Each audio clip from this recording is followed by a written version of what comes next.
The aftermath of Halo 2 is one that's extremely interesting to look back at now. Fans were pissed, to say the least, criticizing the inclusion of the Arbiter, the length, and especially the cliffhanger. Bungie was overly apologetic due to just how much ended up getting cut out of the game. Not to mention that the studio had lots of internal conflict. People didn't quite get along, the remaining co-founder, Jason Jones, went on sabbatical, and eventually Bungie decided to sign a deal with Microsoft to become an independent studio again, as long as they made 3 more games before severing themselves from the Halo IP. And so, after the launch of a new console and years of fans waiting with bated breath, Halo 3 eventually launched on September 25th, 2007. And I was most definitely playing Kung Fu Panda and Spider-Man 3 on my PS2. Most reviews of Halo 3 start off with a long recollection of their memories with this game, of playing multiplayer with their friends, of watching the fucking Believe ads for the first time. And if you couldn't tell, save for that last one, those are memories that I don't really share. Not only did I not get a 360 until 2012, I'm not a fan of online multiplayer. And even when I did get an Xbox, it took me up until becoming an adult and making these videos to even get into the series. So my only real experience with Halo 3 is playing the campaign as an adult. And boy oh boy, depending on who you ask, it's either the best part of the trilogy or it's the weakest link. For me, it's not really that cut and dry, and you'll eventually see what I mean when we get to the story. Also, it's raining out here, so I have a stuffy nose. I'm not sick though,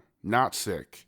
I will say that it sounds like Mike Tyson just punched me square in my nose. Visually, as the first title to make that jump from the original Xbox to the 360, Bungie did a great job overall. The environments are all beautifully made, even ones that are supposed to be ugly, like Cortana. The game still looks amazing 16 years later. If I had to say just one thing though, it's the character models. Chief, Arbiter, and pretty much every alien in the game looks great, but the humans are just off. I honestly liked how they looked in Halo 2 a bit better. Here, they try to push them to the next step of realism, but they just kind of look like rubber. And then there's Cortana, who doesn't look bad by any means. Visually, her design isn't all that different from her look in 2, which I'm a pretty big fan of. The whiplash of her look from CE to 2 is not here anymore, thank God. She does look like she's wearing a skin-tight bodysuit this time around, which is a problem in and of itself, but then they also had the gall to add jiggle physics. I promise that this is solely for science. I legitimately couldn't believe that Bungie did this until I rewatched footage to confirm, and yes, Cortana's breasts move. I want a video game historian to track down the fucker who did all this work for a character model that only shows up on screen for less than 20 minutes. Make a fucking documentary about that guy. Despite what criticisms people may have for the story itself, I don't think anybody's going to argue with you that 3 is the best gameplay in the trilogy and possibly the series. The devs took what worked in the previous 2 games and doubled down on it while simultaneously cutting everything else. The assault rifle returns, and there's lots of new weapons added to the mix as well as new vehicles and items. My personal favorite addition is that turrets can now be detached, and because of that, I spent most of Halo 3 as a third-person game. This time around, the sandbox is so wide, the gameplay options so vast, that it's almost difficult to choose what to use. The levels this time around are so well designed that there's never really a dull moment, and that's mostly thanks to the set pieces. There's big moments like the Scarab fights, flying the Hornet for the first time, the Warthog run, or even smaller ones like going through the previous area after the Flood crash lands on Earth, makes this game as fun and as memorable as it is. Levels feel visually distinct from one another, and their design feels a lot closer to what Combat Evolved went for. They're wide open, allowing the player to experiment while not feeling repetitive or annoying, except for a select few. There's only 2 levels in Halo 3 that just don't work for me. The first being the Crow's Nest. It's fine on a first playthrough, but after replaying this game 5+ times, it feels like your hand is being held as you play through the same series of hallways sent on fetch quests by the supporting cast. And the other one being the one and only Cortana. Fuck this level. It's the one I dread whenever I replay this game, and I have a laundry list as to why. It has at least 20 interruptions by both Cortana and the Gravemind, which didn't really bother me too much in the previous parts of the game, but man do they pile it on in this level. It also goes on for way too long. Part of that problem is that it's not designed particularly well. It's hard to understand understand where the fuck I'm going. I often had to rely on the waypoint the game gives you after you get stuck after a while. Not to mention that you have to backtrack through the entire level after you retrieve Cortana. It also throws very large waves of flood at you, so many that it's more infuriating than difficult. And finally, you don't come in contact with the Gravemind at all. You just get Cortana, destroy the core, and then leave. I promise that I like this game. The heavy artillery mixed with the constant cool action moments the Chief is thrown into, topped off with the shorter runtime, makes Halo 3 feel like a well-made espresso shot of what Bungie can do. And the story is less that. It takes place a couple weeks after the ending of Halo 2, and is mostly about the Chief defeating the Covenant and the Flood while trying to retrieve Cortana from the Gravemind. Pretty simple stuff overall, which makes sense for a story that was always meant to be what was cut from the ending of Halo 2. 3 is made up entirely of payoff from the setup of the previous 2 games. It feels great as the final piece of a trilogy, allowing the player to constantly have some sort of dopamine rush with constant callbacks and payoffs that feel satisfying. Moments like the Arbiter killing Truth, the final scene where Chief goes to sleep again, and Cortana and Chief reuniting, the discovery of another Halo, I could go on and on. However, this doesn't mean that there isn't entirely new stuff that I love. I already mentioned it earlier, but I will never forget the tonal shift that happens once the Flood crash lands on Earth. It's frankly, in my opinion, the only example of a truly well done reuse of a previous level in the series. That triumphant victory set to the main theme is then juxtaposed by complete silence and an overwhelming amount of flood, along with cries and screams of soldiers. It's not scary, but the vibes are fucking immaculate, man. All of these set pieces or emotional moments are once again backed by Marty O'Donnell's amazing OST, and damn does it do a fantastic fucking job of keeping me excited for the entire runtime. The new Flood theme has a very get the fuck out kind of feeling that's fitting for the latter half of the game. On the other hand, while the campaign is satisfying to play through, it's hard to look at as its own narrative. It's the third act of a long story, and it feels like it.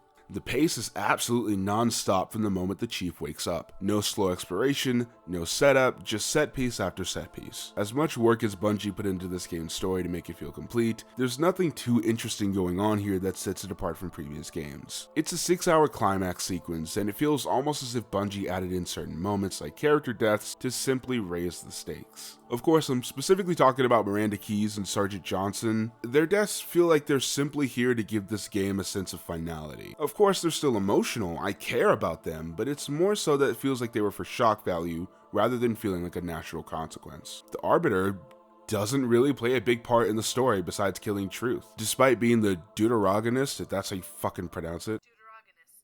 I guess that's how you pronounce it. Despite being the deuteragonist in Halo 2. The most he gets is that he randomly shows up during gameplay, and I only assume that that was done to have the co-op mode make sense. Saving Cortana is Chief's main goal in this entire game, and yet nothing happens when she is retrieved. Yes, it's nice to see her again, but the real repercussions of her being mentally tortured are just kind of ignored since the game is trying to wrap itself up. I've seen people say that this game is phoned in, and while I'd never go that far, there's too much passion put into this game for that to be the case, it does feel like Bungie had an obligation to make this game as a sort of apology for Halo 2. And that kind of bleeds into the game itself. The smaller on-screen presence of the Arbiter, the shorter story, the fan service, all of it feels like a sort of olive branch. Not to say that all these things are bad, but when looking at the campaign as a whole, Halo 3 lacks any sort of strong narrative to stand on its own. Yes, Chief has to finish the fight, and that's pretty much all it is. Ending a trilogy is hard, arguably harder than making a direct sequel. It has to simultaneously be a sequel to a sequel, while also making that entire journey feel worthwhile, on top of the most important task of all, being a good piece of art in its own right.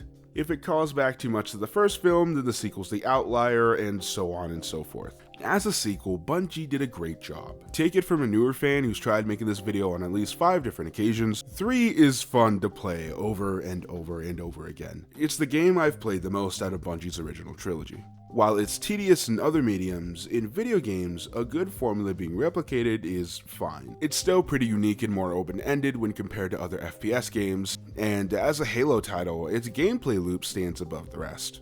So no, Halo 3 isn't secretly bad, and no, I'm not making this video from some sort of contrarian mindset. The fact is that I'm right here with the hardcore fans who love this game to pieces. But when looking at it as its own entry, it's got a bit of a Return of the Jedi problem. The reason it took me so long to even make this video is because 1, I had another stint of feeling insecure about my opinion on a Halo game, since it wasn't just glowing praise of the multiplayer like every other Halo 3 video. And 2, because I enjoyed 3 so much, I couldn't hold myself back. I ended up binging every mainline Halo game save for Reach, as well as played Infinite on launch day. And not only did that mentally wipe me out, but it also stressed me out on giving my opinion on Halo 3 even more. As a franchise, Halo 3 is the last quote-unquote traditional Halo game by Bungie. It's a milestone in video games, and now I'm gonna come on here and try to ruin the fun? I've legitimately spent almost 2 years avoiding talking about Halo 3.